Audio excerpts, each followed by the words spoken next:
بچوں کو کس طرح ڈیل کیا. میں روزانہ میرے پاس بچہ گستاخ ہے، بچہ نافرمان ہے، باپ جی بچہ اب سنتا نہیں ہے، بچہ یہ ہے، بچہ وہ ہے. ایک نبی کی حدیث سن لو، بچے تمہارے غلام ہیں. آپ سب باپ بیٹھے ہو، جو جتنے آپ ٹیچر بیٹھا ہو اب سب باپ بیٹھے ہو.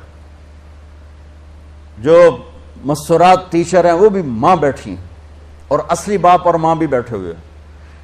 میرے نبی نے فرمایا اکرموا اولادکم، اپنے بچوں کو عزت دو، عزت دو. میرے نبی کیسے عزت دیتے تھے؟ حضرت فاطمہ گھر میں انٹر ہوتی، اور یہ حضرت فاطمہ کا آنا کوئی 8ویں دن نہیں ہوتا تھا، گھر کے ساتھ گھر تھا، 2-4 گھر چھوڑ کے حضرت فاطمہ کا گھر تھا. ہر دوسرے تیسرے دن حضرت فاطمہ آتی ہیں. میرے نبی چیئر پہ بیٹھے ہیں، زمین پر بیٹھے ہیں، چارپائی پر بیٹھے ہیں، لیٹے ہوئے ہیں. جو ہی فاطمہ کو دیکھتے آپ کھڑے ہو جاتے. سبحان اللہ. کوئی اپنے بچوں کے لیے کھڑا ہوتا ہے؟ آپ لوگ کلاس روم میں آتے ہو تو آپ کے لیے بچے کھڑے ہوتے ہیں، اور میرے نبی کیا یہ بچے آپ کی اولاد ہیں. میرے نبی کھڑے ہو جاتے، اور وہیں نہیں کھڑے رہتے تھے بلکہ تیزی سے آگے بڑھتے تھے، اور جا کر حضرت فاطمہ کا ہاتھ پکڑ لیتے تھے مسافر کے، اور پھر دیکھو مجھے یوں بوسا لیتے، پھر ہاتھ پکڑے پکڑے پکڑے لے کر آتے. پہلے حضرت فاطمہ کو بٹھاتے، پھر خود بیٹھتے تھے. تو پھر کیا جنت کی عورتوں کی سرداری مل گئی. اپنے زبان کا بول میٹھا کرو، اپنے اخلاق اچھے کرو، اپنا چہرے کو خوبصورت کرو. جو اللہ نے دے دیا ہے، اس کو مسکرانے سے سجاؤ. مسلمان کو مسکرا کے ملنا بھی صدقے کا ثواب ہے. اور اس موبائل نے تباہی پھیر دی ہمارا. بچہ بات کر رہا ہے اور اماں لگی ہوئی ہے ڈرامے دیتے، ہاں بتاؤ سن رہی ہوں، بکو کیا بک رہے ہو، سن رہی ہوں. دیکھو اللہ کے واسطے یہ فون ہے بھائی، فون ہے، اسے ضرورت کے لیے استعمال کرو. اس کو اپنے لیے لعنت مصیبت نہ بناؤ. ایک خاتون پیپر چیک کر رہی تھیں، ٹیچر تھیں، تو چیک کرتے کرتے رونے لگیں. تو ان کے خامن نے پوچھا کیا ہوا؟ تو انہوں نے پیپر آگے کر دیا، roll number dash dash dash. تو اس میں تھا کہ تم کیا بننا چاہتے ہو، ایک کوشچن تھا، تم کیا بننا چاہتے ہو. تو اس بچے نے یہاں سے شروع کیا، I want to be a smart phone. یہاں سے اس نے یہ بات، چھوٹے بچوں کا پیپر. تو وہ پڑھا کہ بھئی میں اسمارٹ فون بننا چاہتا ہوں، چونکہ میرے ماں باپ جتنا فون کو اہمیت دیتے ہیں اتنا مجھے اہمیت نہیں دیتے، تو میں اسمارٹ فون بننا چاہتا ہوں. تو اس کے خامن نے کہا تو اس میں تو کیوں رو رہی؟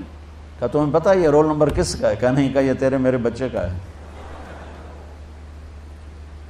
میرے نبی نے ایک زندگی سکھائی. آپ گھر میں آتے تھے مسکراتے ہوئے آتے تھے، اظہار محبت فرماتے تھے.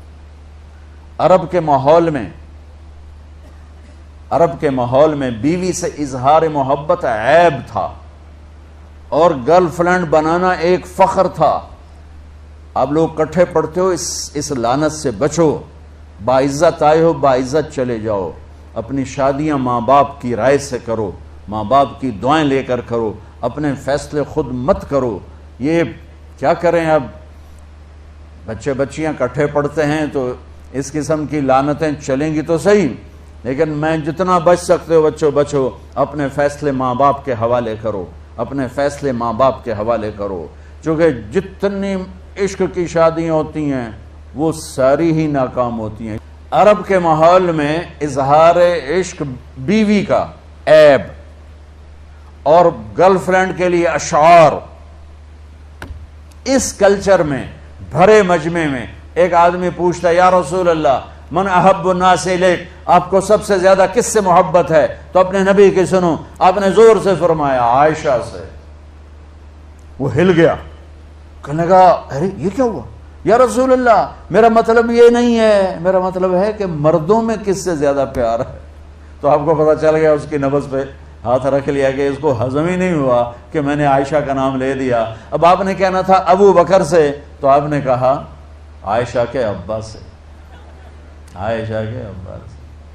آپ اتنے کائنات کا بوجھ سر پہ اٹھا کے زندگی گزاری، اور اپنے حسنین کے لیے روزانہ وقت نکالتے تھے. آپ کہتے ہو میں ریکٹر ہو گیا ہوں، میرے پاس ٹائم کوئی نہیں، میں پروفیسر ہو گیا ہوں، میرے پاس ٹائم ہی کوئی نہیں، تو کیا فائدہ ہے ٹائیاں لگانے کا؟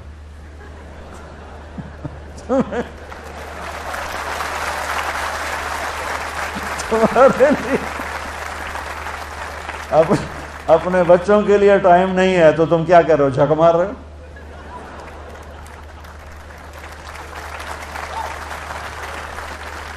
میرے نبی سے زیادہ مصروف کوئی آئے گا؟ بولو، جواب دو زور سے۔ 7 بر اعظم کے انسان اور قیامت تک کے انسانوں کی ذمہ داری سر پر ہو، اور وہ روز بچوں کے لیے وقت نکالیں۔ این اللقا، میرے شرارتی بچے کدھر ہیں؟ روزانہ دوسرے تیسرے دن آپ حسنین کو ٹائم دیتے۔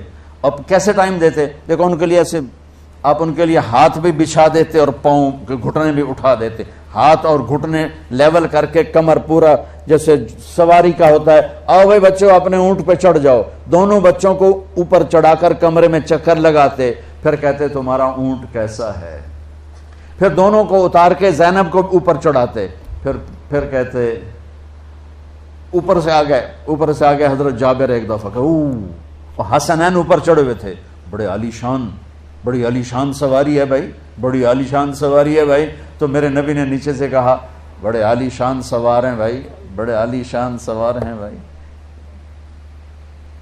میرا سب سے بڑا سرمایہ میری اولاد ہے، میں نے اسے ٹائم نہ دیا، میں نے اسے یہ سب آپ کی اولاد بیٹھے ہوئے ہیں، سب آپ کی اولاد بیٹھے ہوئے ہیں۔ ٹیچر کا رتبہ بہت بلند اللہ نے بنایا ہے۔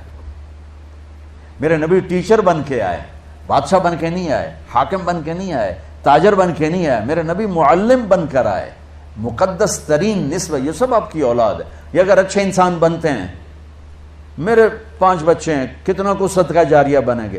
آپ کے 10,000 بچے ہیں، اگر یہ ایک بچہ صحیح چلے، نیک بنے، آپ خود سے کتنا بڑا آپ نبیوں کے ساتھ اٹھائے جائیں گے۔ یہ اتنا عالی شان مرتبہ ہے انسانیت کے لیے، معلم بننا، ٹیچر بننا۔ لیکن پھر نبی کی زندگی پڑھو، نبی والے اخلاق پڑھو کہ میرے نبی نے کیسے زندگی، کیسے خوبصورت طریقے سے اپنی اگلی نسل کو سنبھالا۔